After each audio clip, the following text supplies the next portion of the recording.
Assalamualaikum warahmatullahi wabarakatuh. Apa kabar adik-adik mahasiswa yang mengambil mata kuliah ekonomi makro? Dalam hal ini adalah ekonomi makro lanjutan. Baik, bertemu kembali dengan saya Jari Abu Bakar SEMSI yang masih akan membantu saudara dalam mempelajari tentang alat-alat analisis dari makroekonomi. Baik adik-adik, ini merupakan alat analisis makroekonomi tentang ISLM bagian yang kedua. Kemarin pada bagian yang pertama kita sudah membahas untuk pendalaman tentang kurva IS, bagaimana mekanisme kurva IS itu bekerja, dan hari ini kita akan melanjutkan dengan membahas dari sisi kurva LM.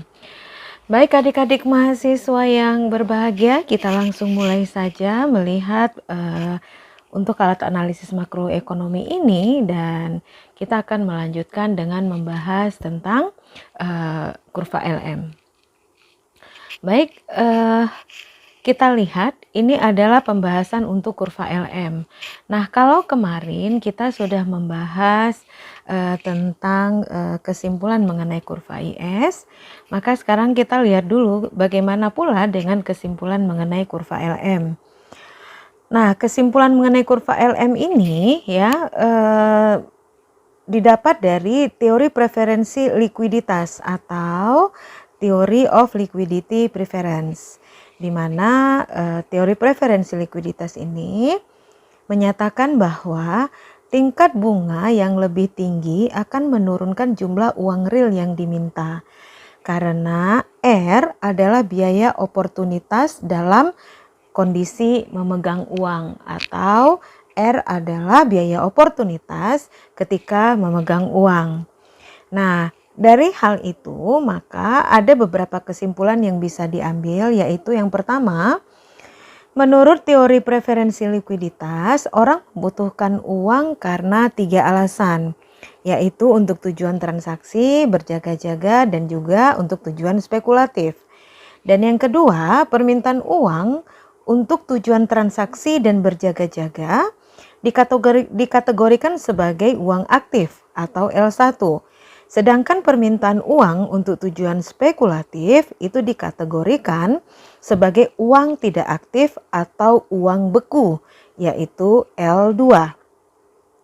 Dan yang ketiga, permintaan uang total terdiri dari L1 dan L2, di mana penawaran uang dalam kerangka teori preferensi likuiditas diasumsikan sebagai eksogen.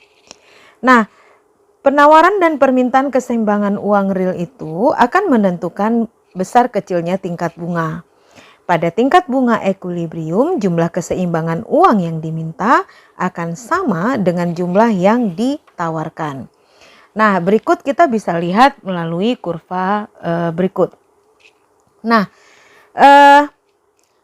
penawaran dan permintaan keseimbangan uang real akan menentukan tingkat bunga, dan pada tingkat bunga ekuilibrium, jumlah keseimbangan yang diminta sama dengan jumlah yang ditawarkan. Ya, kemudian jumlah keseimbangan uang real yang diminta akan berbanding terbalik dengan tingkat bunga. Mengapa? Karena R adalah biaya oportunitas memegang uang dan berbanding lurus dengan pendapatan. Mengapa? Karena transaksi yang diminta. Jadi dia berbanding lurus dengan pendapatan karena adanya transaksi yang diminta. Karena tingkat harga tetap, maka penurunan jumlah uang beredar akan mengurangi penawaran kepada keseimbangan real. Nah, pada kurva ini kita bisa melihat bagaimana penawaran dan permintaan dari keseimbangan uang real menentukan tingkat bunga, ya. Nah, ini LR adalah permintaan uang, ya. Ini adalah kurva untuk permintaan uang. Sedangkan M per P itu adalah keseimbangan uang real. Nah, dalam hal ini keseimbangan uang real itu didapat apabila penawaran dan permintaan itu yang akan menentukan tingkat bunga.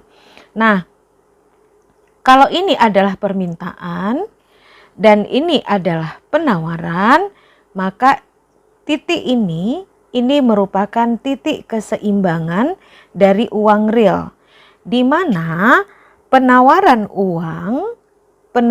uang real dengan permintaan uang real, dia akan mempengaruhi tingkat suku bunga. Mempengaruhinya di mana? Di sini. Nah, berarti ketika terjadi perpotongan antara permintaan dan penawaran uang real, maka ini disebut sebagai titik keseimbangan dan merekalah yang akan menentukan besarnya tingkat bunga. Berarti ketika titik keseimbangan itu berada di sini, maka besarnya tingkat bunga itu ada sebesar R1. Seperti itu ya. Nah, ini untuk rumus atau persamaannya yang menyatakan bahwa penawaran dan permintaan itu akan permintaan keseimbangan uang real itu akan menentukan besarnya tingkat bunga. Karena di sini posisi tingkat bunga itu akan didapat apabila LR sama dengan M per P. Baik, kita lihat selanjutnya. Nah, ini untuk kondisi penurunan jumlah uang beredar. Ini adalah R, ini adalah penawaran pertama, dan ini adalah penawaran kedua. Di mana ini merupakan garis permintaan uang. Nah, kalau dalam kasus ini jumlah keseimbangan uang real yang diminta ini, jumlah keseimbangan uang real yang diminta berbanding terbalik dengan tingkat bunga. Mengapa? Karena biaya oportunitas dari seseorang ketika dia memegang uang. Kemudian dia selain berbanding terbalik, dia juga akan berbanding lurus dengan pendapatan. Mengapa? Hal ini disebabkan karena adanya transaksi yang diminta. Sehingga karena tingkat harga tetap, maka penurunan jumlah uang beredar pun akan mengurangi penawaran keseimbangan real. Nah, apabila ya jumlah harga atau tingkat harga tetap ini, garis penawaran ini disebabkan karena tingkat harga yang tetap. Karena tingkat harga yang tetap, maka penurunan jumlah uang beredar dari sini kemari ya, penurunan jumlah uang beredar dari M per P 1 kepada M per P 2 ya. Ini menunjukkan bahwa penurunan jumlah uang beredar akan mengurangi penawaran pada posisi keseimbangan uang real ya. Pada posisi keseimbangan uang real, ini titik origin. Pada keseimbangan uang real, maka dia akan menggeser dari M per P1 kepada M per P2. Dan hal ini juga menunjukkan bahwa terjadinya penurunan jumlah uang beredar. Baik, selanjutnya kita lihat lagi. Nah, ini adalah derivasi dari kurva LM. Derivasi dari kurva LM yang sudah pernah kita pelajari pada pertemuan sebelumnya. Kenaikan pendapatan meningkatkan permintaan uang yang menaikkan tingkat bunga. Ini disebut sebagai kenaikan permintaan transaksi untuk uang. Kurva LM meringkas perubahan output yang berdampak kepada perubahan suku bunga. Ya, meringkas perubahan output yang berdampak kepada perubahan suku bunga. Nah, kalau kita lihat ini adalah kurva LM. Kurva LM ini menunjukkan ya bagaimana terjadinya perubahan tingkat suku bunga akibat berubahnya permintaan uang real ya. Akibat berubahnya permintaan terhadap uang real. Nah, dengan tingkat penawaran tetap akibat harga yang tetap, maka dia akan menggeser tingkat bunga. Nah, itu dilihat dari kurva LM ini. Jadi, kalau misalnya pada kondisi awal berada di sini, ya, dengan tingkat permintaan uang real sebesar pada saat suku bunga akan mempengaruhi suku bunga sebesar R1. Ketika terjadi kenaikan permintaan pada pasar uang untuk transaksi meningkat kemari, kalau saya buat ini adalah titik A dan ini adalah titik B, dia meningkat dari titik A ke titik B akan membuat kurva menjadi bergeser atau shifting. Ini namanya shifting. Nanti setelah ini kita akan lihat bagaimana proses shifting. Dia akan menggeser. Nah, perubahan ini membawa perubahan kepada tingkat bunga dari R1 menjadi R2. Demikian. Oke, selanjutnya. Nah, ini pergeseran kurva LM atau kita sebut dengan shifting kurva LM. Ya, kita sebut dengan pergeseran kurva LM itu sama dengan shifting, ya, sama dengan shifting dari kurva LM. Oke. Nah, dari sini kita akan bisa melihat bagaimana kontraksi jumlah uang beredar menaikkan tingkat bunga yang menyeimbangkan pasar uang. Ya, kontraksi dari jumlah uang beredar ini akibat dari berubahnya jumlah uang beredar dari LM ke LM aksen, ya, dari LM ke LM aksen, ya, itu akan mengakibatkan perubahan tingkat bunga. Ini shifting karena dia shifting untuk LM. Ya, oke. Nah, mengapa terjadi demikian? Karena tingkat bunga lebih tinggi itu dibutuhkan untuk meyakinkan orang agar mau memegang uang. Agar orang mau memegang uang dalam jumlah keseimbangan real yang relatif lebih kecil. Akibatnya penurunan jumlah uang beredar, ya, ketika orang diyakinkan untuk mau memegang uang dalam jumlah yang lebih kecil, maka itu akan membuat keseimbangan kurva LM akan bergeser ke atas atau kurva LM-nya ini bergeser ke atas. Kenapa orang mau memegang uang dalam jumlah kecil? Karena di sini ada tingkat bunga. Ketika tingkat bunga naik, orang cenderung lebih mau memegang uang daripada memakainya untuk kepentingan transaksi. Ya, kenapa? Karena orang berharap mendapatkan keuntungan dari tingginya tingkat suku bunga. Nah, ini yang dipakai oleh pemerintah untuk mengendalikan jumlah uang beredar.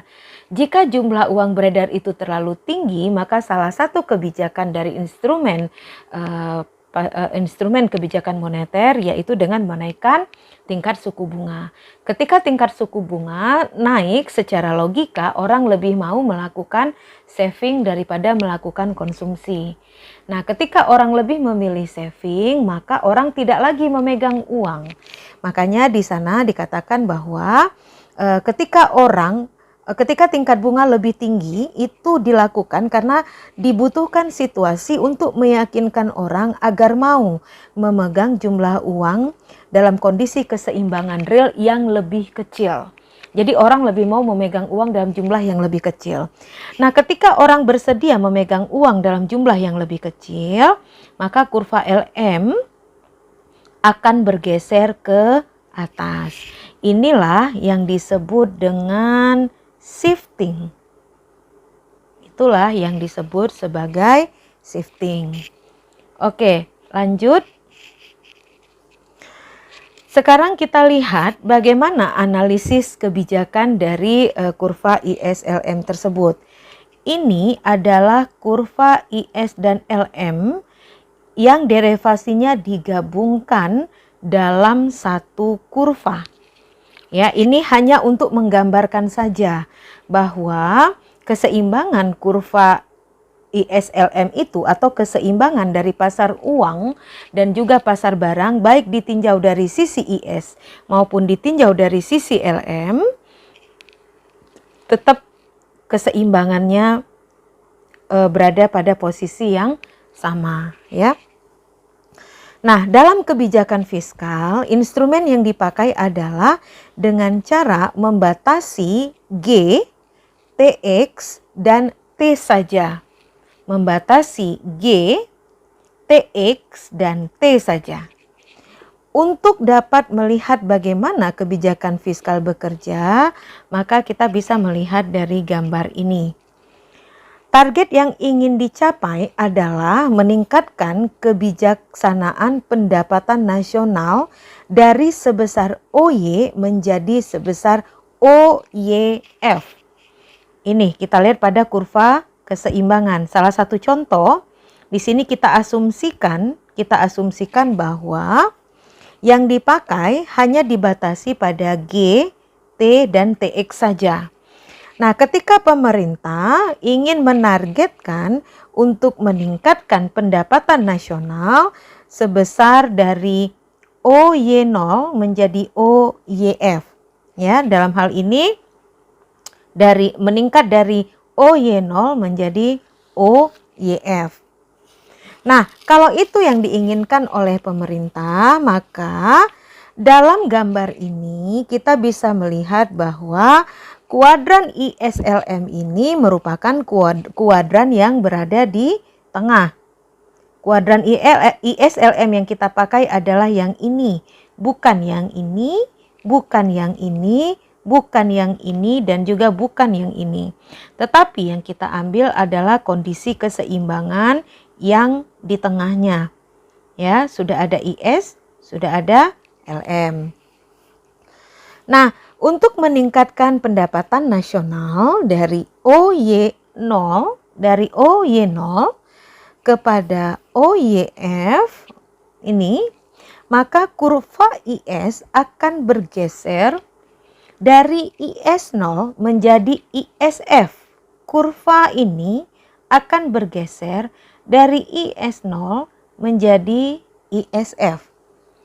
Untuk menghasilkan ISF ini, supaya kurva ini bisa dapat, maka perlu diusahakan bahwa hasil penjumlahannya itu harus sesuai dengan ini. Ya, hasil penjumlahan itu harus sesuai dengan ini.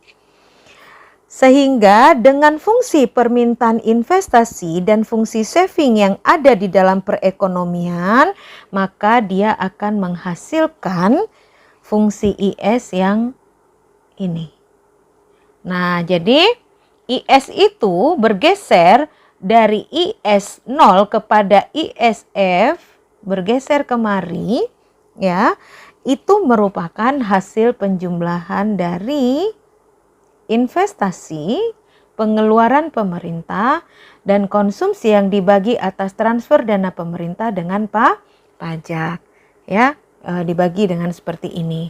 Nah, saudara bisa melihat ya dari rujukan kurvanya bagaimana prosesnya dan mereka saling berhubungan. Ya, seperti itu. Makanya sengaja dibuat untuk memperjelas seperti ini, biar kalau seandainya dia berada dalam satu kuadran, apa yang akan terjadi kalau ISLM ini kita gabungkan. Nah, berdasarkan grafik ini ya, kita dapat menyimpulkan bahwa tingkat pendapatan nasional bisa diharapkan mencapai ketinggian sebesar OYF, ya, sebesar ini, OYF ini, apabila memenuhi syarat sebagai berikut. Nah, ini syaratnya. Syaratnya adalah ini. Jadi kalau ingin dia berada pada titik OYF, maka harus memenuhi keseimbangan atau syarat yang ini, ya. Nah, hal ini berarti bahwa untuk menaikkan tingkat pendapatan nasional dari OY0 kepada OYF, maka itu akan terjadi apabila pemerintah memilih variabel instrumennya. Ya, jadi untuk meningkatkan pendapatan nasional ya dari OY0 kepada OYF, maka pemerintah memiliki beberapa variabel instrumen. Yang pertama adalah bila pemerintah hanya memilih variabel instrumennya itu hanya pengeluaran pemerintah saja. Kalau pemerintah hanya memilih, kalau variabel instrumennya yang dipilih hanya pada pengeluaran pemerintah saja, yaitu delta G, maka T dan TX dianggap 0. Ya, saya ulangi. Apabila ketika pemerintah ingin menaikkan pendapatan nasional dari OY0 menjadi OYF, maka pemerintah bisa memilih beberapa variabel instrumen. Nah, ada 3 variabel instrumen yang bisa diambil oleh pemerintah. Yang pertama adalah bila pemerintah hanya ingin mengambil pengeluarannya saja. Dengan syarat seperti ini, ya, maka ketika pemerintah hanya mengambil pengeluarannya saja, yaitu delta G, maka T dan TX dianggap 0. Makanya didapat ya, kalau C kali 0 sama dengan 0 berarti delta G sama dengan OB. Delta G sama dengan OB. Itu yang pertama. Yang kedua, apabila pemerintah memilih variabel instrumen hanya transfer pemerintah saja. Kalau hanya mau mengambil transfer pemerintah saja, maka delta G kita anggap 0, TX kita anggap 0.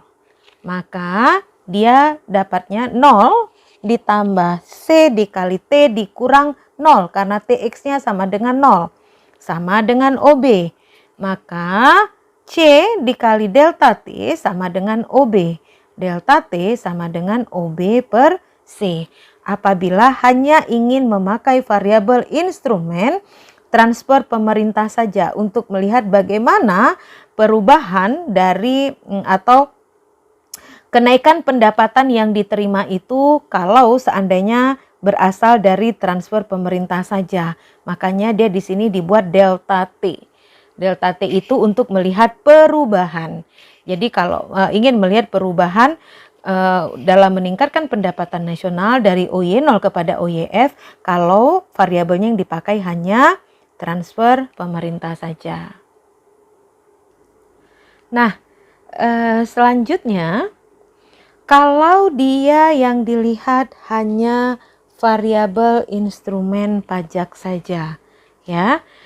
Kalau dia hanya mengambil instrumen pajak saja, ya, seperti tadi kita lihat bahwa syaratnya itu adalah delta G, ya, ditambah dengan C, T dikurang dengan TX, ya, sama dengan OB.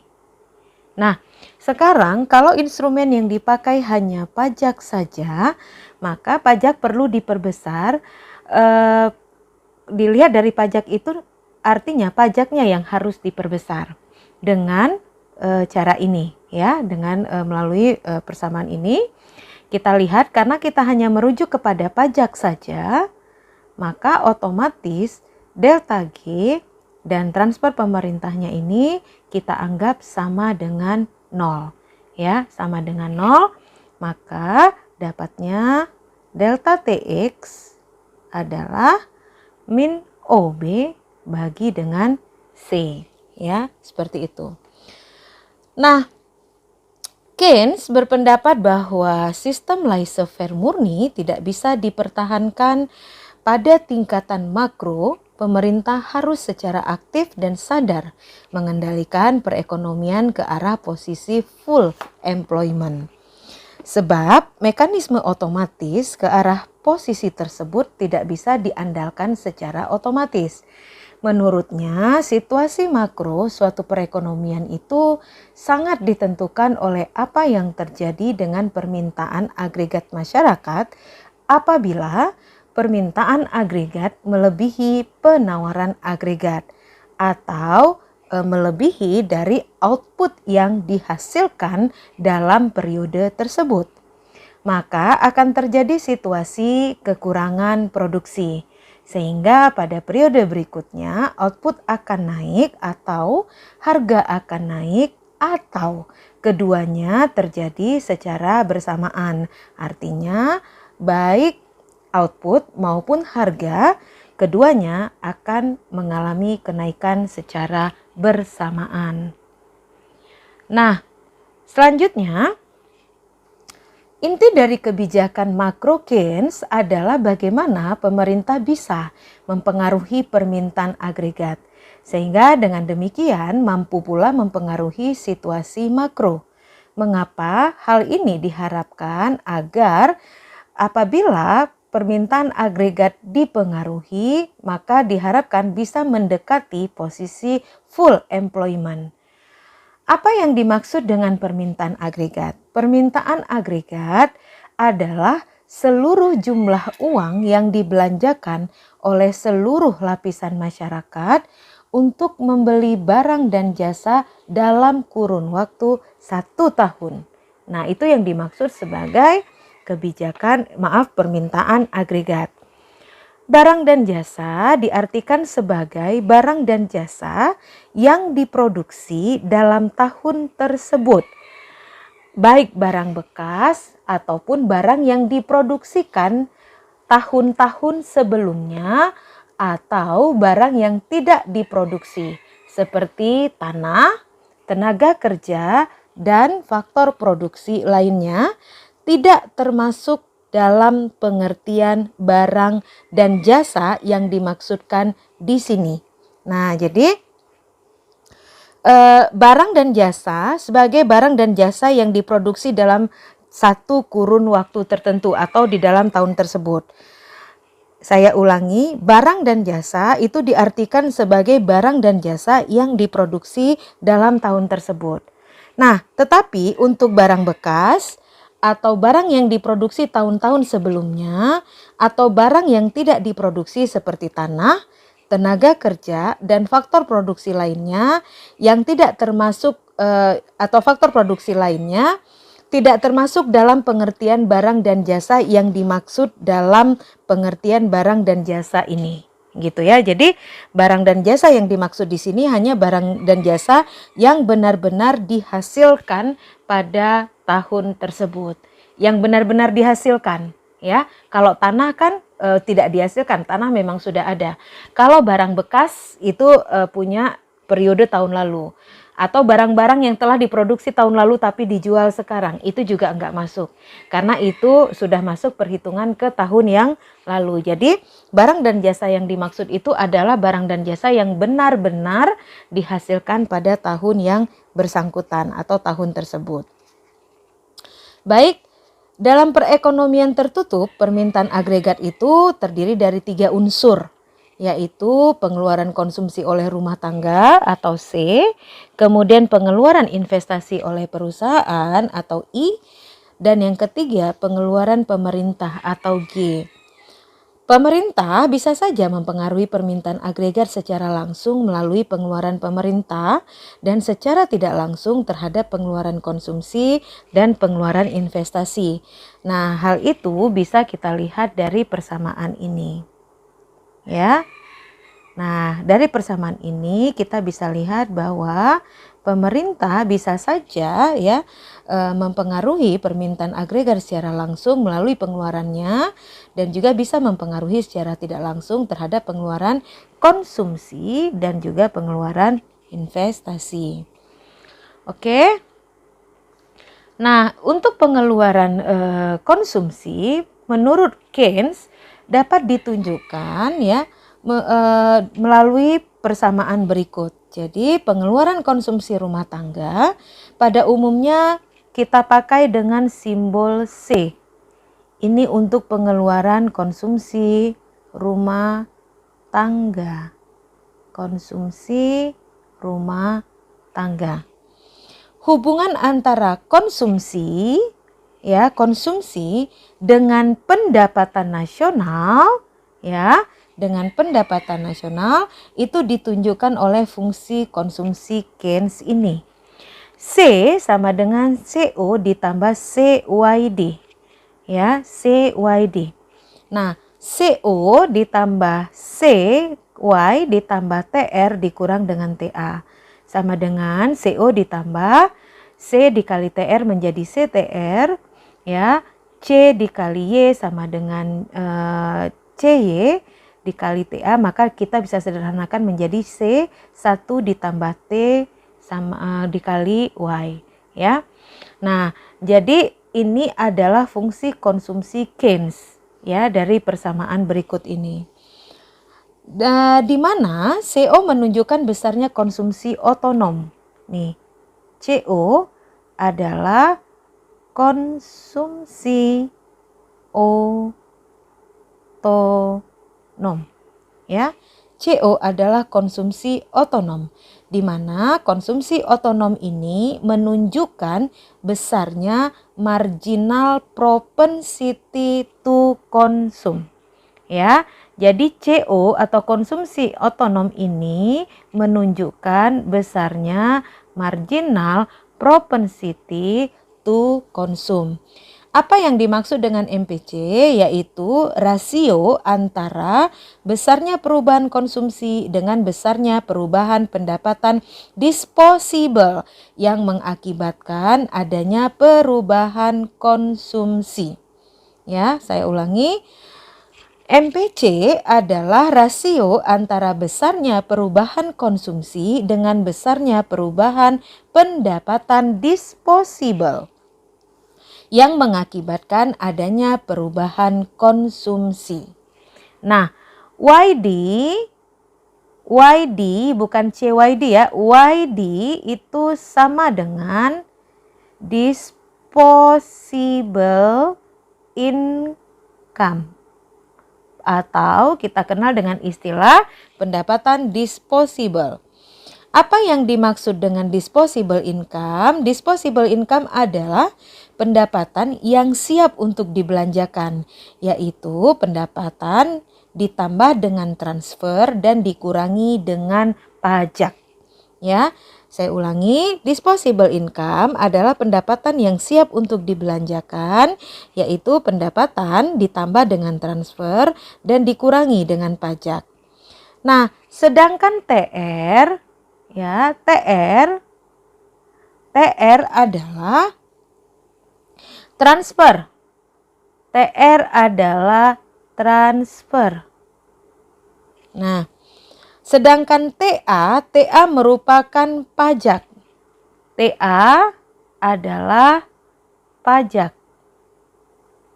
Ya, kemudian dan T adalah persentase tingkat pajak proporsional. T adalah T ini adalah persentase tingkat pajak proporsional, ya. Nah, itu makna dari persamaan ini ya, proporsional. Nah, nilai C ini pada umumnya lebih besar dari 0 dan kurang dari 1, yaitu yang berarti bahwa tambahan pendapatan yang diterima seseorang tidak seluruhnya dipakai untuk konsumsi, tetapi sebagian besar atau sebagiannya disisihkan untuk ditabung, ya, untuk ditabung. Nah, itu maknanya adalah Y sama dengan C plus S. Artinya apa? Artinya adalah Setiap pendapatan seseorang yang diterima oleh seseorang tidak seluruhnya dipakai untuk konsumsi, tetapi ada juga bagian dari pendapatan itu yang dipakai untuk saving atau tabungan. Dalam perhitungan keseimbangan pendapatan nasional dari sisi pengeluaran pajak dan transfer sering diabaikan karena tidak terkait langsung, ya. Nah, saya ulangi, dalam penghitungan keseimbangan pendapatan nasional, dari sisi pengeluaran pajak dan transfer sering diabaikan. Mengapa? Karena pengeluaran pajak dan transfer tidak terkait secara langsung. Sehingga fungsi konsumsi dapat ditulis menurut Froyen pada tahun 2005, fungsi konsumsi dapat kita tulis seperti ini. Ya, C sama dengan konsumsi otonom, ya, ditambah dengan pendapatan. Nah, investasi swasta atau I dianggap sebagai komponen pengeluaran agregat otonom, ya. Investasi swasta atau I dianggap sebagai komponen pengeluaran agregat otonom, ya. Investasi swasta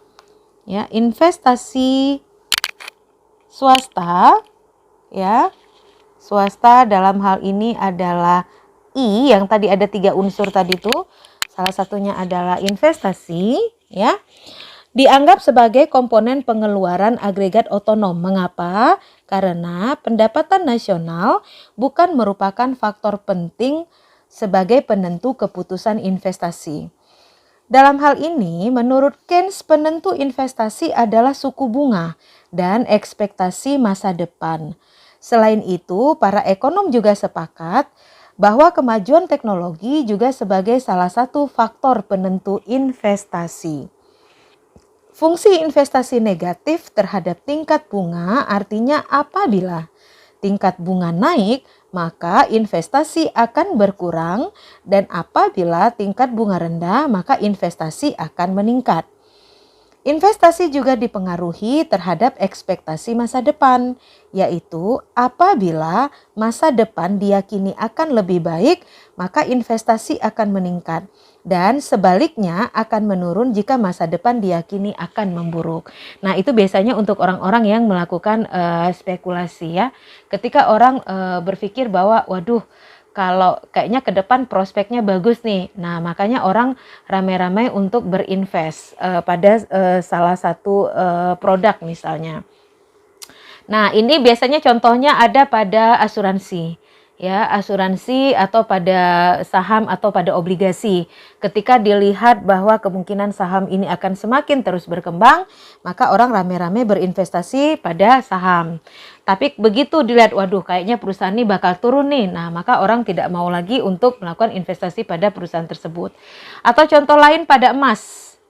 Nah, ketika sebelum terjadi masa pandemi COVID, orang-orang yang memperhatikan naik turun harga emas akibat adanya perubahan politik dunia, pertahanan dan keamanan, dan isu-isu lainnya yang mempengaruhi harga emas, ketika orang menganggap bahwa di masa yang akan datang harga emas ini akan semakin meningkat, maka orang akan rame-rame untuk berinvestasi pada emas. Tapi ketika dilihat bahwa seperti sekarang akibat adanya pandemi COVID ini, ya, orang tidak berani berinvestasi ke emas karena orang melihat sepertinya kalau pandemi COVID ini berlangsung dalam jangka panjang, sepertinya emas semakin kehilangan nilai, maka orang akan menurunkan investasi pada emas. Nah, baik, selanjutnya kita lihat lagi, ya. Fungsi investasi secara matematis dapat kita tulis seperti ini. Ini adalah fungsi investasi secara matematis. Di mana I adalah investasi, ya, ini adalah investasi. Kemudian I0 adalah tingkat investasi apabila bunga adalah 0. Jadi I0 adalah tingkat I apabila, ya, tingkat bunga sama dengan 0. Apabila tingkat bunga sama dengan 0. Ya, jadi I adalah investasi, I0 sama dengan tingkat investasi apabila suku bunga sama dengan 0. B adalah sensitivitas. B adalah sensitivitas dari investasi, yaitu koefisien, ya. Jadi B ini adalah koefisien, ya, koefisien yang menunjukkan besarnya perubahan nilai investasi apabila suku bunga berubah sebesar 1%. Apabila suku bunga berubah sebesar 1%. Nah, jadi I ada investasi, I0 adalah tingkat investasi apabila suku bunga adalah 0, dan B adalah sensitivitas dari investasi, yaitu koefisien yang menunjukkan besarnya perubahan nilai investasi apabila suku bunga berubah sebesar 1%.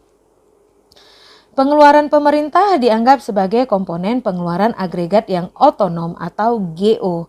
Mengapa? Karena pendapatan nasional bukan merupakan faktor penting yang akan mempengaruhi keputusan pemerintah untuk menentukan anggaran belanjanya. Nah, sehingga ada 3 faktor penting yang sangat menentukan pengeluaran pemerintah, yaitu yang pertama pajak. Ya, pajak yang diharapkan akan diterima. Yang kedua adalah pertimbangan-pertimbangan politik. Yang ketiga adalah persoalan-persoalan ekonomi yang dihadapi. Masing-masing unsur pemerintah agregat dipengaruhi oleh faktor-faktor yang berbeda. Pengeluaran konsumsi tergantung pada pendapatan yang diterima oleh rumah tangga dan kecenderungan berkonsumsinya atau kecenderungan besarnya konsumsi yang dilakukan oleh rumah tangga. Dalam hal ini adalah propensity to consume. Sedangkan untuk pengeluaran investasi itu ditentukan oleh keuntungan yang diharapkan, atau kita kenal dengan istilah marginal efficiency of capital. Marginal efficiency of capital, ya. Dan biaya dana, atau dalam hal ini tingkat bunga, ya. Jadi pengeluaran investasi ditentukan oleh keuntungan yang diharapkan atau marginal efficiency of capital dan biaya dana atau tingkat bunga.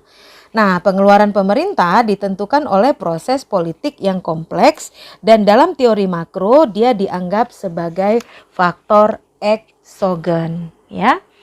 Nah, berikut adalah diagram yang menunjukkan tentang proses produksi dan pendapatan masyarakat. Nah, kalau kita lihat ini merupakan proses produksi dan juga pendapatan masyarakat. Nah, ini adalah produsen. Kita lihat, ini adalah produsen. Produsen akan menghasilkan barang yang dilempar atau dijual pada pasar barang. Nah, kemudian produsen untuk menghasilkan barang yang dijual pada pasar barang, maka dia harus membeli faktor produksi atau input.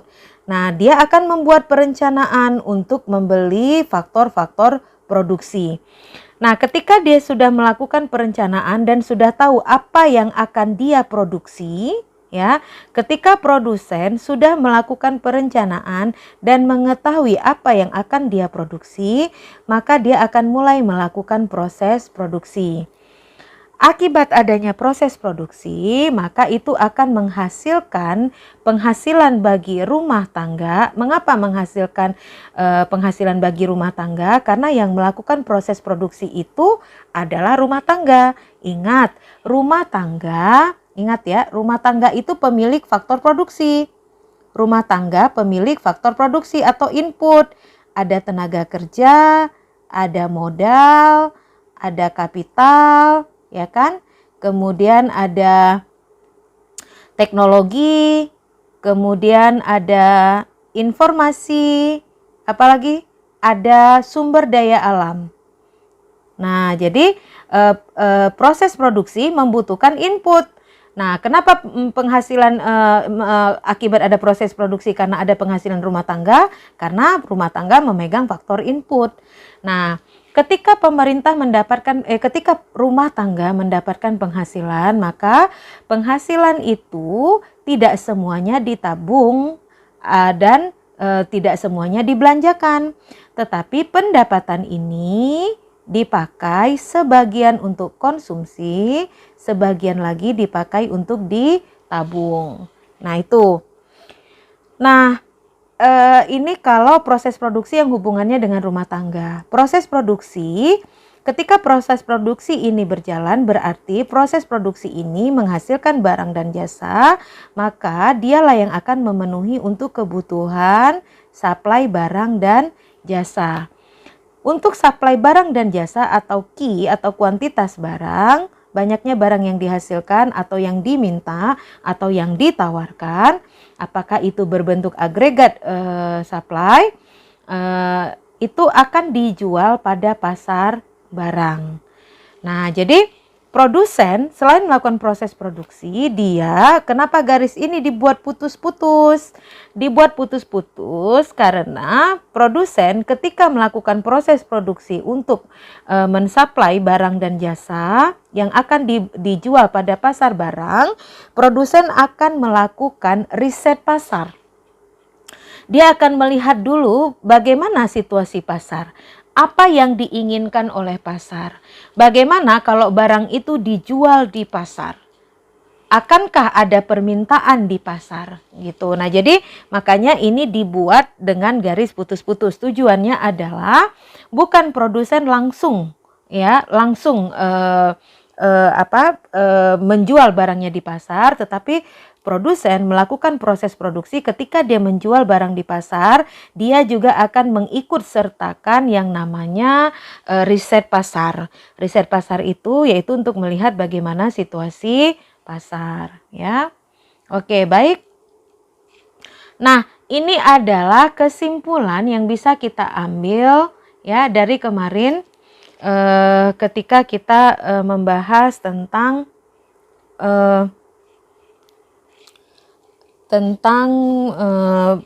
IS dan LM ya. Kemarin kita membahas untuk IS dan LM. Oke, kita lihat lagi ya. Nah, dalam hal ini kita bisa melihat kesimpulan yang bisa kita tarik dari kemarin dari materi sebelumnya tentang pembahasan pendalaman untuk model ISLM. Kita dapat menyimpulkan bahwa model ISLM dapat dipresentasikan oleh model matematis struktural dan dioperasionalkan dengan bentuk matriks. Dari permodelan ini akan didapat pembuktian mengenai dampak kebijakan, baik kebijakan fiskal maupun kebijakan moneter terhadap output nasional dan tingkat bunga. Nah, pemahaman model matematis ini untuk memperkuat atau memperjelas grafis dan memperjelas secara verbal pada bagian sebelumnya. Sehingga pada bagian penjelasan sebelumnya ya yang kita bahas tentang grafis kemarin. Nah, sehingga materi tentang ini bisa materi tentang ISLM ini akan bisa dilanjutkan ketika kita membahas tentang makro, intermediate ataupun advance. Nah, yang kedua adalah syarat stabilitas yang paling penting itu adalah 1 dikurang CY dikurang IY harus lebih besar dari 0. Artinya marginal propensity to invest atau IY tidak boleh berlebihan. Mengapa? Karena syarat stabilitas ini penting untuk memastikan agar dampak kebijakan fiskal dan moneter berdampak positif terhadap output nasional. Dan yang ketiga, syarat stabilitas dapat diturunkan dari 2 kondisi, yaitu yang pertama, slope IS harus negatif atau lebih kecil daripada slope LM. Dan slope AD harus downward sloping. Nah, jadi ini merupakan syarat stabilitas untuk 2 kondisi ya, baik IS maupun LM.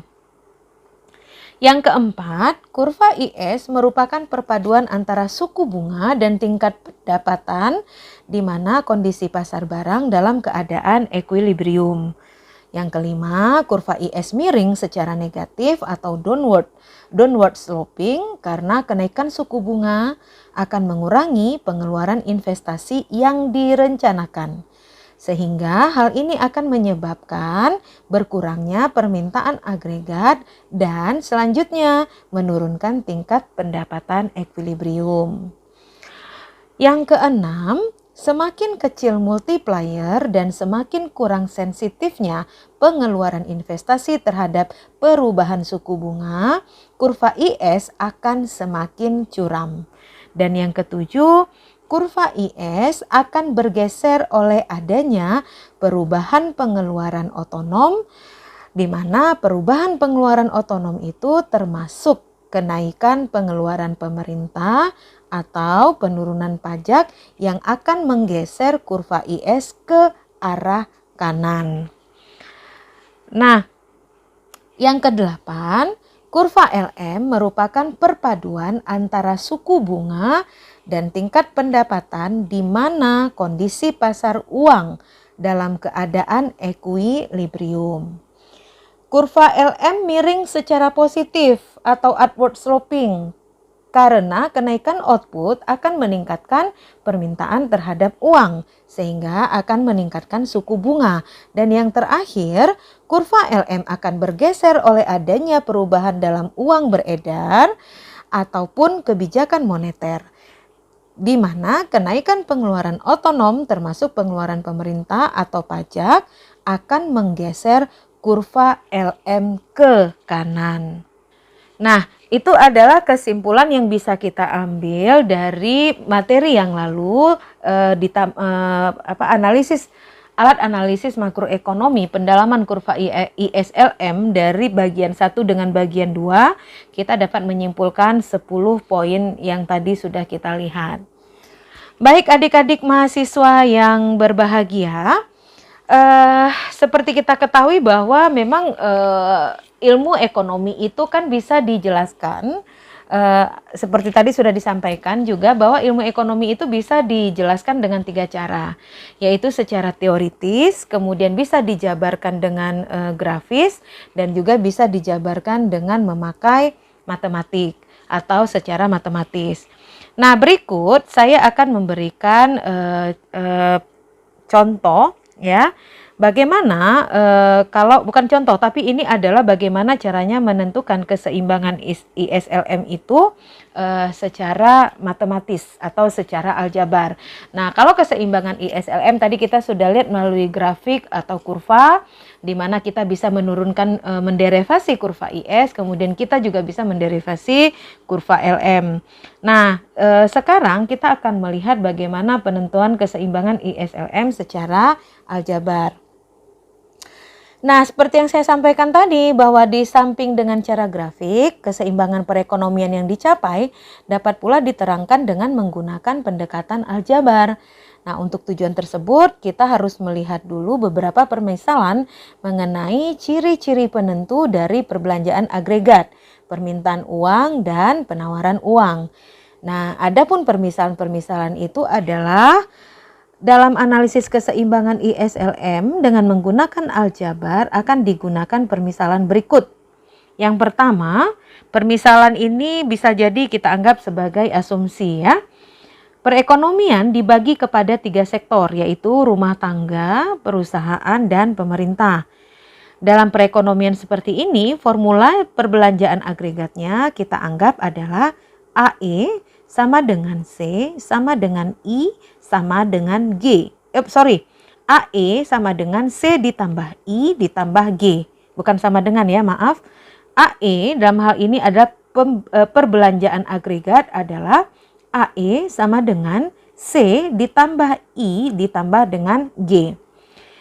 Yang kedua, persamaan dari komponen-komponen perbelanjaan agregat itu adalah yang pertama, fungsi konsumsi rumah tangga itu terdiri dari C sama dengan A plus B Y D. Kemudian yang ketiga, investasi dipengaruhi oleh suku bunga dan dapat dinyatakan dengan persamaan I sama dengan I0 dikurang DR, di mana D adalah pengurangan investasi, apabila suku bunga naik sebesar 1% dan R adalah suku bunga dan I0 adalah investasi apabila suku bunga adalah 0%. Nah, persamaan ini persamaan ini sama ya, Dek, dengan persamaan yang tadi, hanya saja di sini lambangnya berbeda karena memang sumber bukunya saya ambil berbeda. Jadi yang ini ya, ini itu kalau di pembahasan sebelumnya itu sama dengan I sama dengan I0 dikurang dengan BI. Kalau di sini dia anggap sebagai DR karena I dan R sama-sama tingkat suku bunga ya. Oke. Nah, pajak yang dipungut adalah tetap yaitu sebanyak T0 dan pengeluaran pemerintah adalah tetap yaitu sebanyak G0. Yang ketiga permisalannya adalah penawaran uang adalah tetap jumlahnya yaitu sebesar M0 dan kita misalkan juga permintaan uang dinyatakan dalam persamaan MD atau money demand sama dengan M dikurang HR ditambah KY ya. Seperti kita lihat kelanjutannya ya. Dalam hal ini kita lihat seperti komponen M dan M dikurang HR itu akan menggambarkan permintaan uang untuk spekulasi dari QY, di mana menggambarkan permintaan uang untuk transaksi dan berjaga-jaga. Ya, untuk transaksi dan berjaga-jaga seperti tadi kita sudah jelaskan bahwa mengapa orang memegang uang dari teori liquidity preference ya, bahwa orang berjaga-jaga untuk transaksi, spekulasi dan juga berjaga-jaga. Nah, untuk spekulasi dan QY ini menggambarkan permintaan uang untuk transaksi dan berjaga-jaga. Nah, nilai M itu menunjukkan permintaan uang untuk spekulasi apabila suku bunga atau R adalah 0 dan H adalah pengurangan permintaan uang untuk spekulasi apabila suku bunga naik sebanyak 1%. Sedangkan nilai K ini menggambarkan pertambahan uang yang diperlukan untuk kenaikan pendapatan negara sebanyak Rp1. Nah, kenapa permisalan ini perlu saya cantumkan? Karena sebenarnya teorinya sama. Cuma karena ini berasal dari buku yang berbeda ya, mungkin definisinya sama, hanya saja untuk definisinya sama, hanya saja lambang yang digunakan itu berbeda. Contoh seperti tadi, kalau di penjelasan sebelumnya kita memakai BI, ya B kecil dan I kecil, maka di sini kita memakai lambang DR. Nah, jadi perlu dijelaskan dulu permisalan-permisalan yang diambil serta lambang-lambang yang digunakan, ya. Oke, baik, selanjutnya kita bisa lihat lagi. Nah, kita bisa lihat bahwa tadi dikatakan bahwa nilai K menggambarkan pertambahan uang yang diperlukan untuk kenaikan pendapatan negara sebanyak Rp1, di mana nilainya merupakan pecahan karena setiap uang rupiah yang ditambahkan dalam peredaran akan digunakan untuk beberapa kali transaksi. Sehingga dalam setahun dari penjelasan tadi, atau saya balik dulu lah biar enak ya. Nah, sehingga dalam setahun kita bisa tahu ya berapa nilai pecahan dari setiap uang rupiah yang ditambahkan di dalam peredaran. Demikian. Nah, contohnya misalnya seperti ini. Ya, tadi kita buat bahwa ya, tadi kita lihat bahwa K adalah pertambahan uang. Ya, DM atau delta M ini artinya pertambahan uang ya. Jadi atau saya tulis saja lah biar ingat ya, ini adalah pertambahan uang. Nah, tadi kita bilang nilai K dia menggambarkan tentang pertambahan uang. Bagaimana pendapatan negara ditambah sebanyak Rp1. Nah, dalam hal ini kita bisa melihat nilai yang merupakan pecahan yang ditambahkan itu, misalnya sebagai contoh ya, Contohnya misalnya K sama dengan 1/4. A sama dengan 1/4. Maka ini berarti ya, hal ini menunjukkan bahwa setiap rupiah yang digunakan untuk membayar 4 rupiah transaksi atau 4 kali transaksi dalam setahun. Ya, berarti menunjukkan 1 rupiah ya, 1 rupiah itu digunakan, 1 rupiah digunakan untuk membayar 4 rupiah 4 rupiah transaksi. 4 rupiah transaksi. Nah, demikian ya. Atau ada 4 kali transaksi, atau dalam kurung ada 4 kali transaksi. Itu kalau dia 1/4. Kalau dia 1/8 berarti ada 8 kali transaksi dari 1 rupiah. Nah, itu dalam yang diukur dalam 1 tahun ya, dalam 1 tahun atau dalam setahun, demikian ya. Nah, makanya itu dianggap, nah hal ini juga dipakai untuk kita lihat ini yang disebut sebagai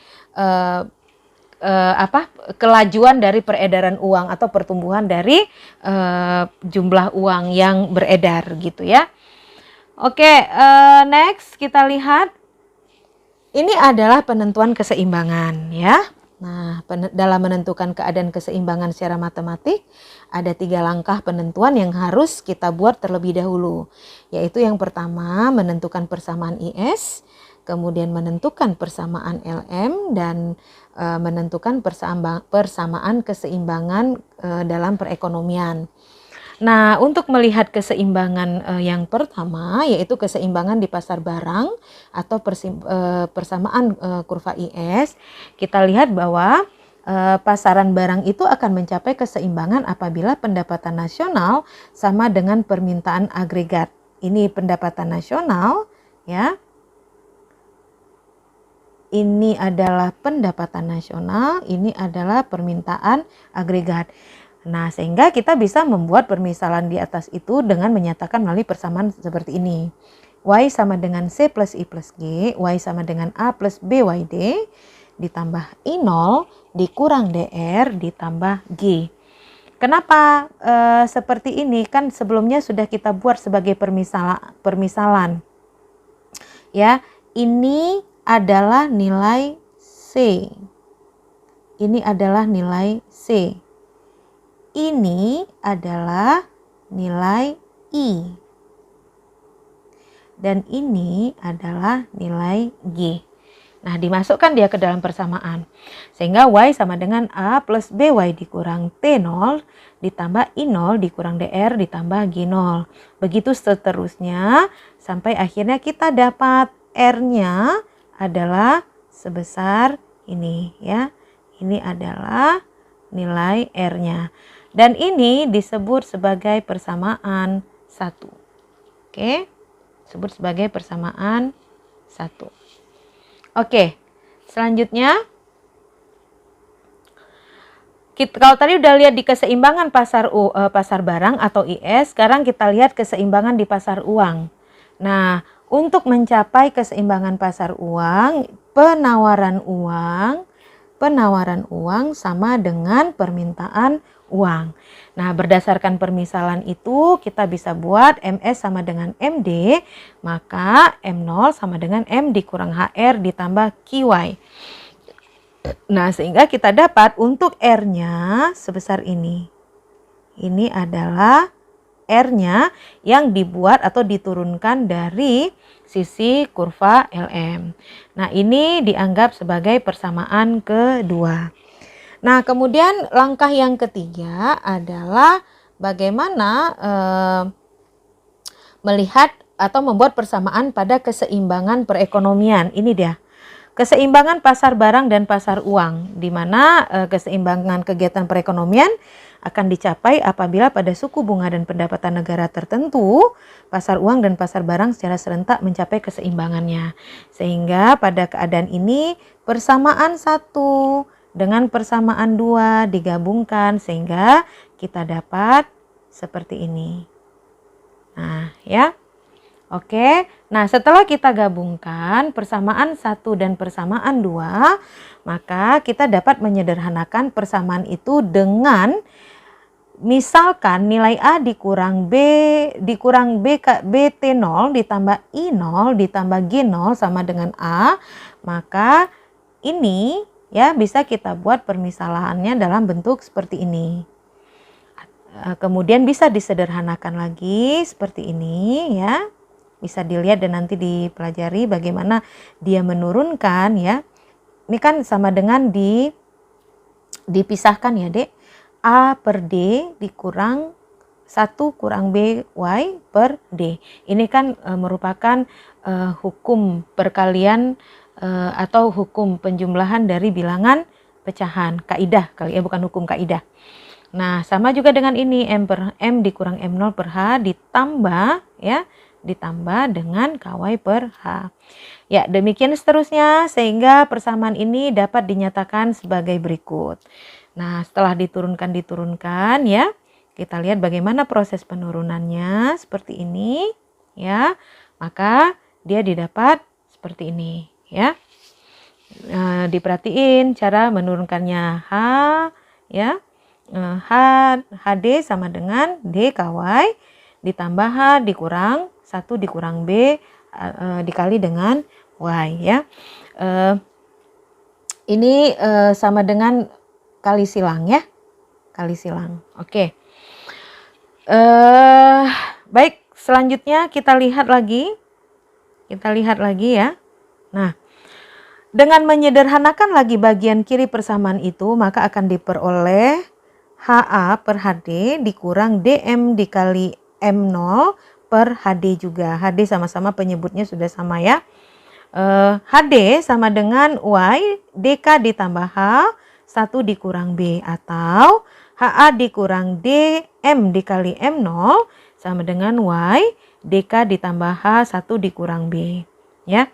Nah jadi ini ini cara untuk menurunkan persamaan itu sehingga didapat persamaan yang ketiga adalah seperti ini ya.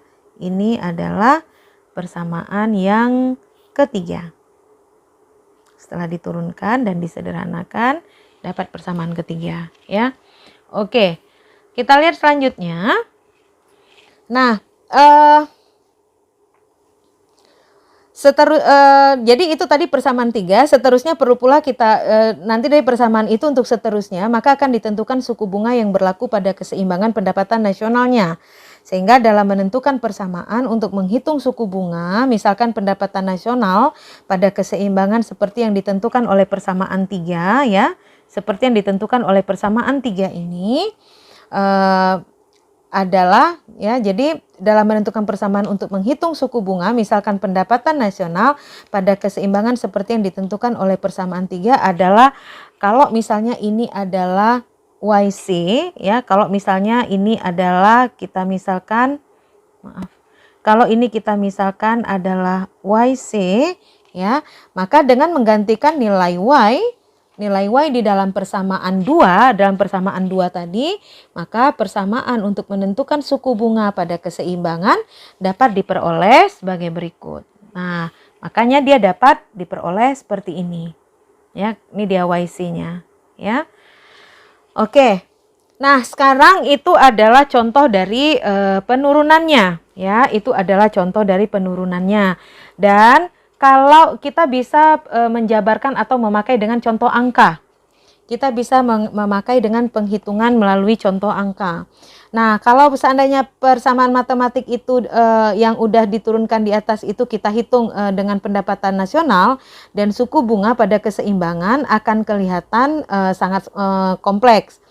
Tetapi kalau kita lihat dari persamaan tadi kan kesannya tuh jadi kompleks sekali. Tetapi sebenarnya nggak seperti itu kalau kita tuang dalam bentuk angka. Nah, oleh sebab itu kita akan mencoba dengan menggunakan contoh angka dari soal di bawah ini. Ya, dari soal di bawah ini kita akan mencoba untuk menyelesaikan ya. Nah, diketahui 1, 2, 3, 4, dan 5 itu, kemudian dari situ petunjuknya adalah ya, berdasarkan permisalan-permisalan seperti itu, maka akan dapat ditentukan keseimbangan kegiatan ekonomi, yaitu dapat ditentukan pendapatan nasional yang dicapai dan suku bunga yang berlaku. Sehingga kita bisa juga membuat grafik keseimbangannya. Nah, ini adalah contoh soal. Sekarang coba kita selesaikan contoh soal ini dengan memakai kaidah-kaidah atau permisalan-permisalan yang telah diturunkan dari rumus yang tadi ya, atau dari persamaan yang tadi.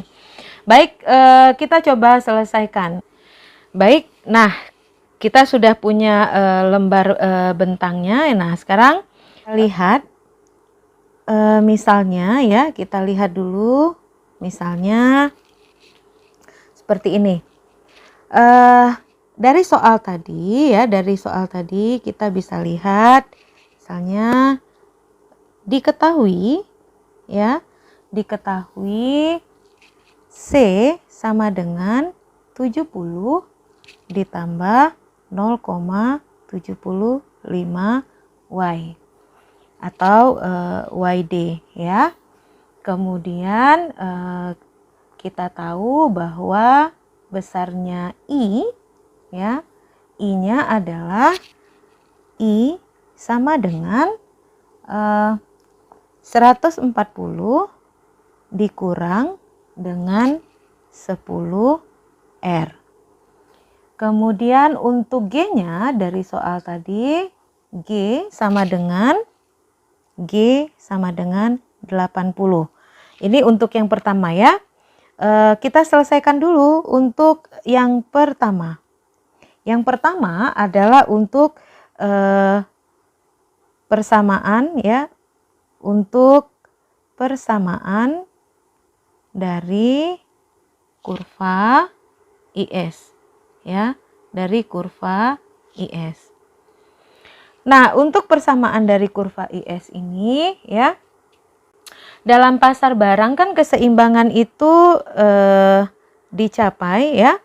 Dalam pasar barang keseimbangan itu dicapai apabila pendapatan nasional sama dengan perbelanjaan agregat, ya kan? Tadi udah dibuat pendapatan nasional sama dengan perbelanjaan agregat atau AE tadi kan. Tuh saya hapus dulu. Jelek ya, biar lebih kelihatan ya, saya hapus dulu. Nah, jadi kita tahu bahwa pendapatan nasional itu sama dengan perbelanjaan agregat. Ini bukan minus ya, Dek. Ini bukan minus tapi huruf A. Ya. Oke. Nah, karena pendapatan nasional sama dengan perbelanjaan agregat, maka Y sama dengan ya, Y sama dengan kita kesinikan lagi ya biar bisa, Y sama dengan C plus I plus G ya. Kita masukkan nilainya, Y sama dengan 70, ini dia kita masukkan 70 ditambah 0,75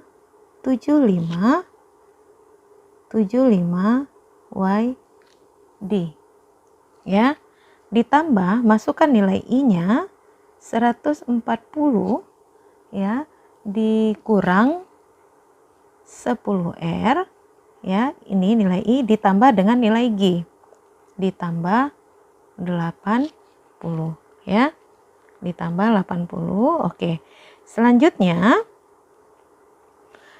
Y sama dengan ya, kita kumpulkan dia 70 ditambah 0,75 ya, dalam kurung Y ya, dikurang dengan 80 terus ditambah 140 dikurang 10R ditambah 80. Nah, kemudian kita bisa lihat Y sama dengan 70 ditambah dengan 140. Ya, 70 ditambah 140 berarti dapatnya ya 70 ditambah 140 sama dengan 230. 230 ditambah 0,75 Y.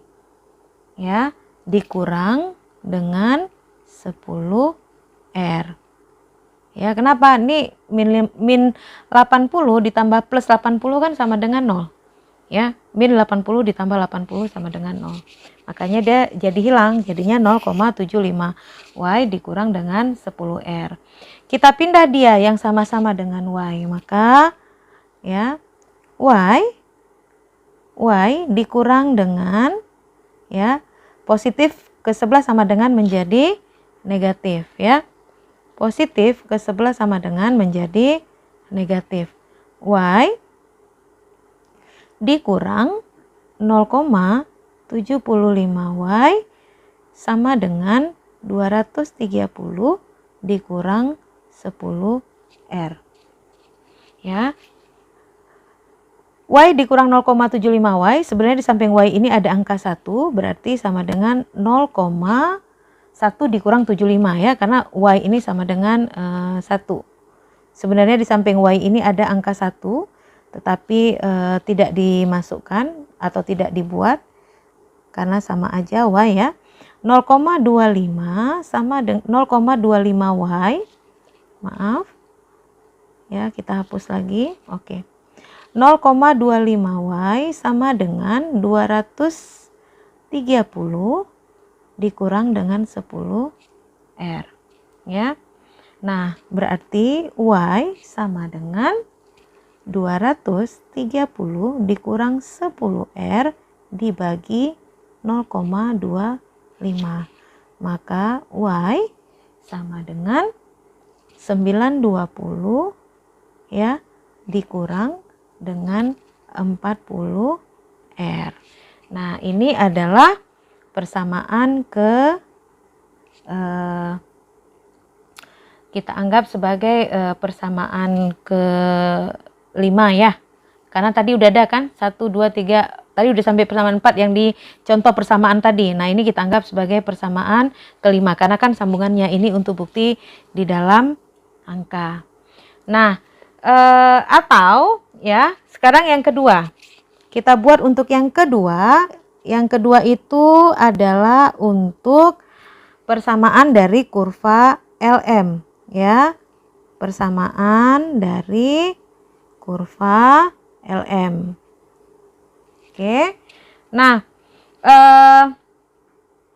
di mana kita tahu bahwa syarat keseimbangan di pasar uang itu adalah apabila ya syarat keseimbangannya, oke, syarat keseimbangannya ya, keseimbangan adalah M S sama dengan MD ya, atau permintaan penawaran uang sama dengan permintaan uang ya, MS sama dengan MD. Nah, sehingga kita bisa buat ya, tadi ya, kita tadi dapat diketahui tadi ada dari contoh itu diketahui MS sama dengan 170 ya, 170. Kemudian untuk MD sama dengan, biar jangan bingung lagi, saya suka salah, maaf. Nah, untuk MD ya sama dengan 130 dikurang 10R ya ditambah 0,2Y ditambah 0,2 Y. Waduh, terlalu ini ya dek ya. Saya hapus dulu ya. MD biar nampak, biar bisa kelihatan jelas ya. Oke. MD sama dengan 130 dikurang 10R ditambah 0,2 Y. Ya. Oke. Nah, sehingga karena MS sama dengan MD, maka kita bisa buat 170 ya, maka kita bisa buat seperti ini ya. 170 sama dengan ya 170 sama dengan 130 ditambah dikurang 10R ditambah 0,2 Y. 2 Y.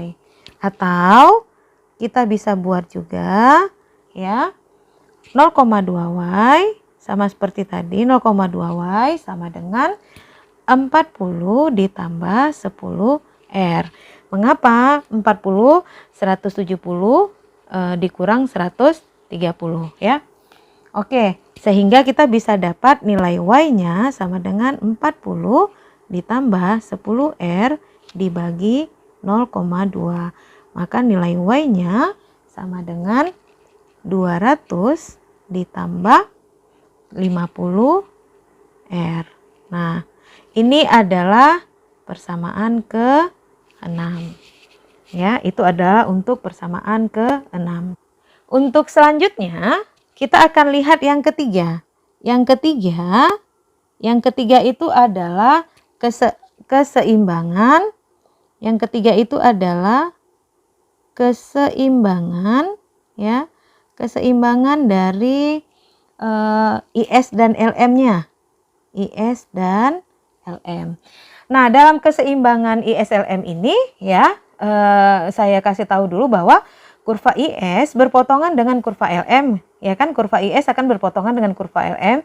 Nah, pada titik keseimbangan tersebut ya, karena dia ada kurva IS dan kurva LM, tadi kita sudah dapat persamaan IS ya, kemudian kita sudah dapat persamaan LM, maka pada titik potong ya, kok misalnya kita narasikan ini adalah IS dan ini adalah LM, maka ini adalah titik keseimbangannya, titik potongnya. Ya, titik potongnya tadi kita sudah dapat persamaan IS, sudah dapat persamaan LM ya. Yang di sini tadi ada persamaan 5 dan ini ada persamaan 6, maka persamaan 6 dan 5 dan 6 ini ya mempunyai nilai yang sama, maka menggunakan persamaan tersebut kita bisa menentukan berapa besar tingkat bunga. Nah, karena dia kan secara narasi dia merupakan titik potong dari keseimbangan IS, merupakan titik keseimbangan dari IS dan LM yang ditunjukkan melalui titik potong ini gitu ya.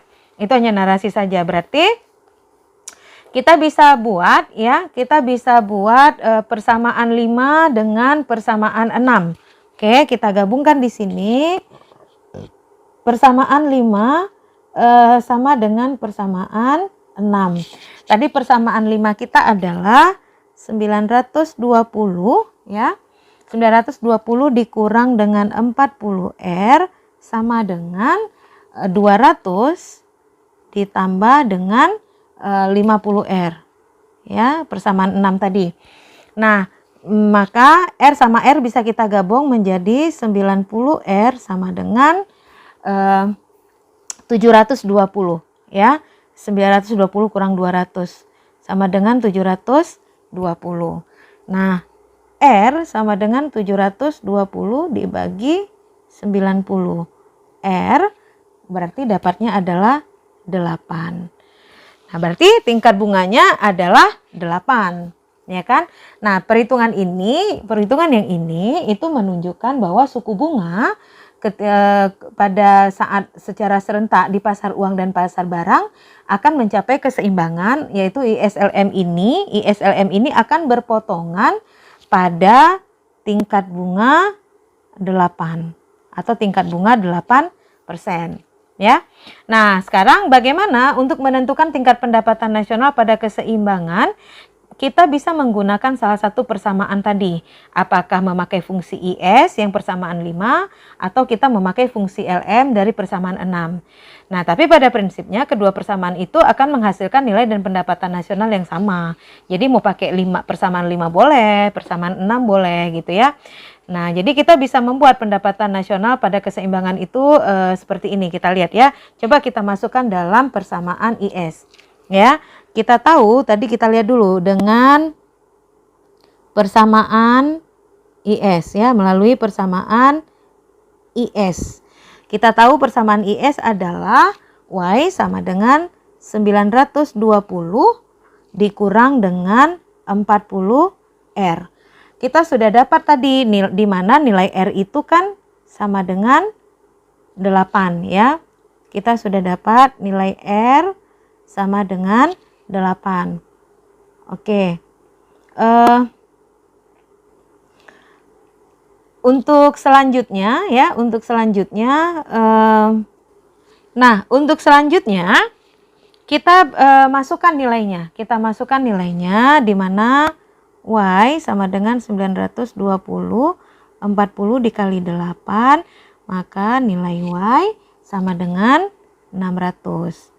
Sekarang kita lihat dari persamaan LM ya.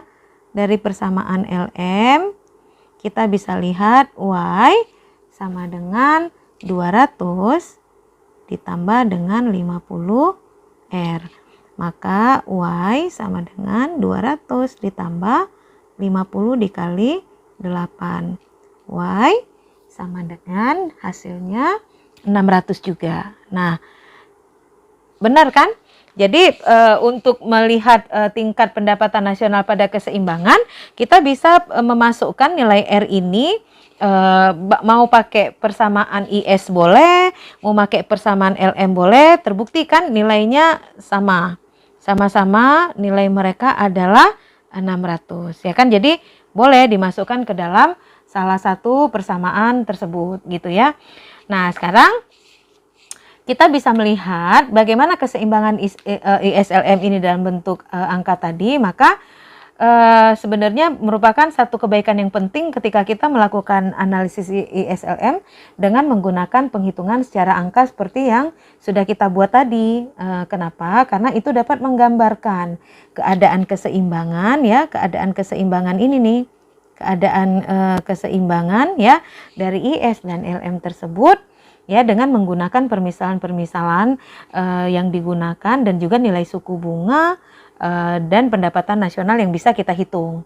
Nah, perhitungan tadi itu menunjukkan bahwa berdasarkan permisalan-permisalan yang kita gunakan, kegiatan ekonomi itu ternyata akan mencapai keseimbangan pada pendapatan nasional Y sama dengan 600. Jadi, kalau tadi kita lihat dari permisalan tadi ya, kita lihat dari permisalan tadi atau contoh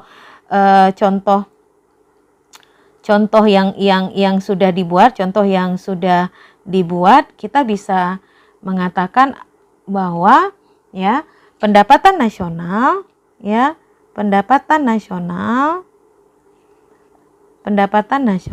itu dapat terjadi ya keseimbangan. Contoh yang ada artinya keseimbangan, waduh kurangnya deh. Nah, jadi pendapatan nasional keseimbangan ya, di sini bisa tulis nggak nih? Nah, keseimbangan pendapatan nasional ya didapat pada saat ya terjadi pada titik 2 Y sama dengan 600 dengan tingkat bunga sama dengan 8 ya. Tingkat bunga sebesar 8% gitu ya. Nah, begitu seterusnya, sehingga kita perlu mengingat bahwa fungsi IS dan fungsi LM yang dimisalkan di atas atau yang kita misalkan tadi adalah fungsi yang berbentuk garis lurus. Sehingga dalam suatu fungsi garis lurus kita memerlukan informasi mengenai bagaimana kedudukan kedua titik pada fungsi tersebut agar kita bisa membentuk titik-titik itu dan menjadi sebuah kurva. Salah satu titik kalau salah satu titik sudah kita tentukan, yaitu titik keseimbangan yang seperti yang kita dapat tadi, ya 600 dengan 8, maka kita memerlukan titik lain pada IS dan LM. Nah, untuk menentukan kurva IS dan LM seperti yang dia minta untuk tujuan itu, maka kita bisa mengambil contoh dari perhitungan tadi dengan menentukan kedudukan titik-titik pada kurva IS maupun kurva LM. Kalau misalnya kita mengandaikan suku bunga adalah 4%. Kalau tadi yang kita dapatkan suku bunga adalah 8%. Nah, biar kita bisa dapat titiknya, biar ada perbandingannya, kalau tadi udah dapat titik untuk 8%, untuk tingkat bunga 8%. Sekarang bagaimana kalau seandainya dia tingkat bunga, besarnya tingkat bunga sebesar 4%, ya, kita lihat bagaimana.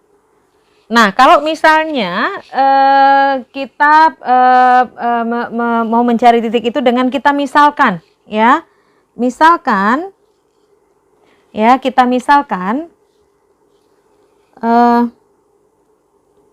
kita misalkan tingkat bunganya R itu berada pada 4%.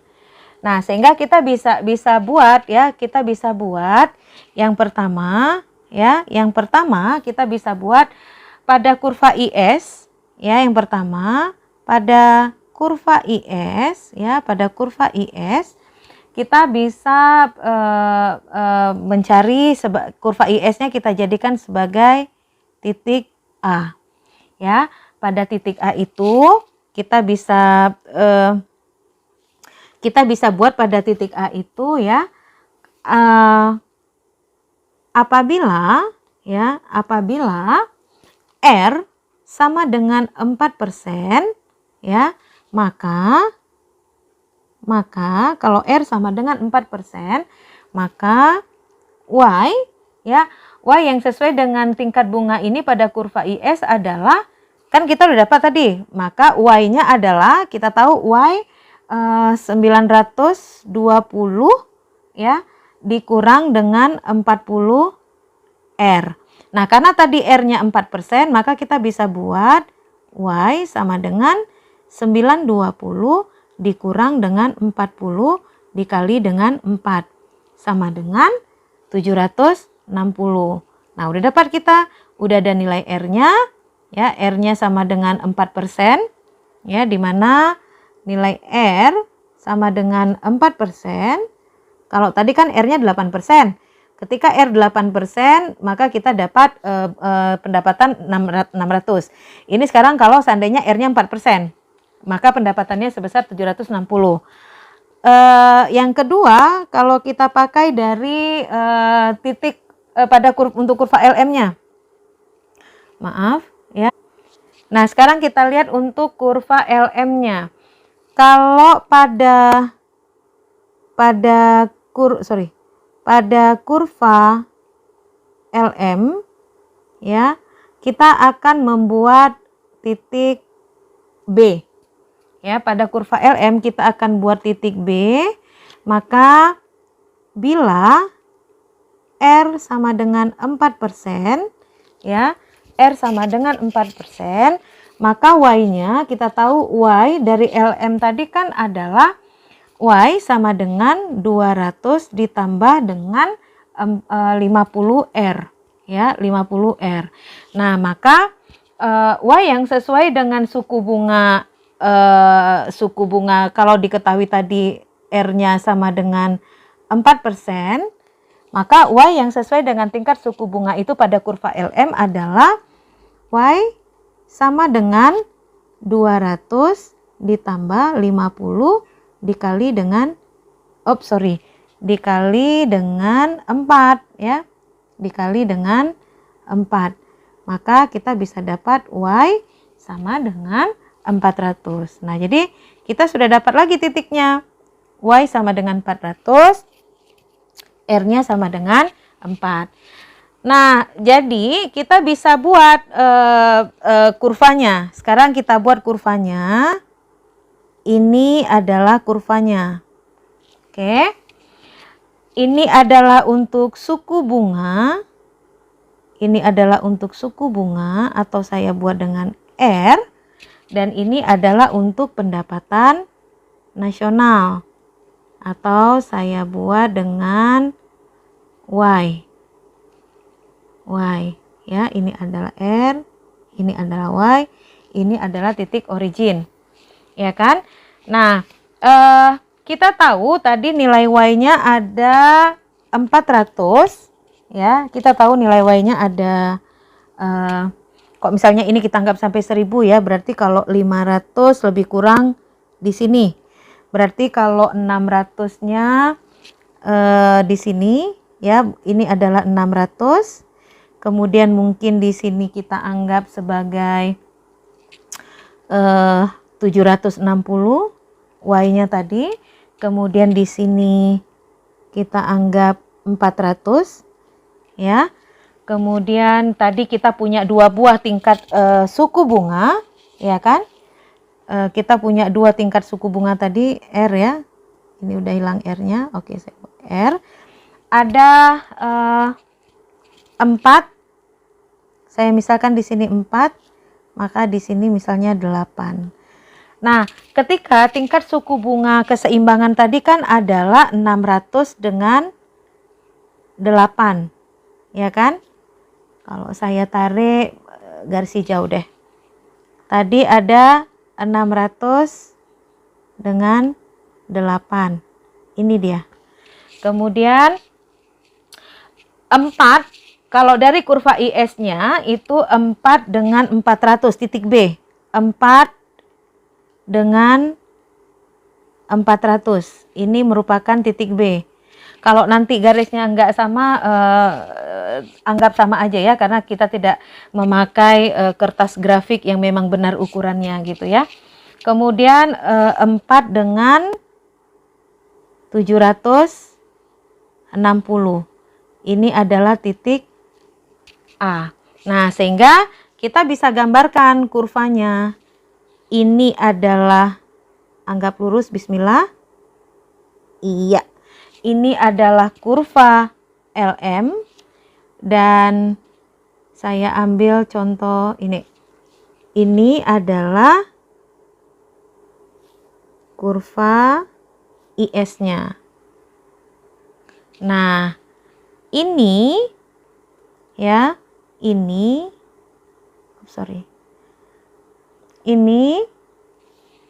adalah titik keseimbangannya, atau saya ganti dengan warna ini deh. Ya. Kita ganti. Ini adalah titik keseimbangan, atau biasa kita kenal dengan istilah equilibrium. Nah, ini dia ya, ini dia keseimbangan ya, keseimbangan.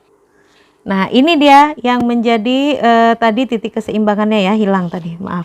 Nah, ini dia yang kita sebut dengan titik equilibrium. Nah, inilah yang menjadi tingkat, inilah yang disebut dengan kurva ya, kurva keseimbangan. Kurva keseimbangan ya, keseimbangan IS-LM berdasarkan angka ya, berdasarkan angka. Kenapa? Karena kita masukkan angka-angkanya ya, kita masukkan angka-angkanya. Oke, baik adik-adik ya, ini dia untuk contoh semuanya. Baik, terima kasih. Tadi contoh sudah selesai saya tunjukkan, dan demikian untuk materi kuliah kita hari ini. Mungkin agak panjang karena saya ingin menjelaskan bagaimana caranya untuk mencari titik keseimbangan pada kurva IS dan LM. Semoga bermanfaat dan semoga bisa membuat kalian menjadi lebih mudah untuk paham ya. Besar harapan saya adik-adik tetap semangat dalam mempelajari materi ini. Dan saya juga mohon maaf apabila ada kekurangan dari cara saya menyampaikan. Baik adik-adik, sekali lagi saya ucapkan terima kasih atas respon kalian untuk mau belajar melalui video ini. Tetap seperti biasa, selalu bersemangat, karena apapun kondisi yang kita hadapi sekarang, kita akan terus bisa fighting mendapatkan apa yang memang kita butuhkan. Baik, sekali lagi terima kasih. Jangan lupa belajar, ya. Jangan pernah menyerah ketika kita sebenarnya masih mampu untuk berusaha. Tidak ada kata menyerah sampai kita berhenti berusaha. Karena kita adalah manusia, maka kita diberikan akal untuk bisa berjuang dan mencari yang terbaik. Alhamdulillah untuk materi ini sudah selesai. Selamat belajar. Semoga kalian berhasil. Terima kasih dan sampai jumpa. Billahi taufik wal hidayah. Assalamualaikum warahmatullahi wabarakatuh.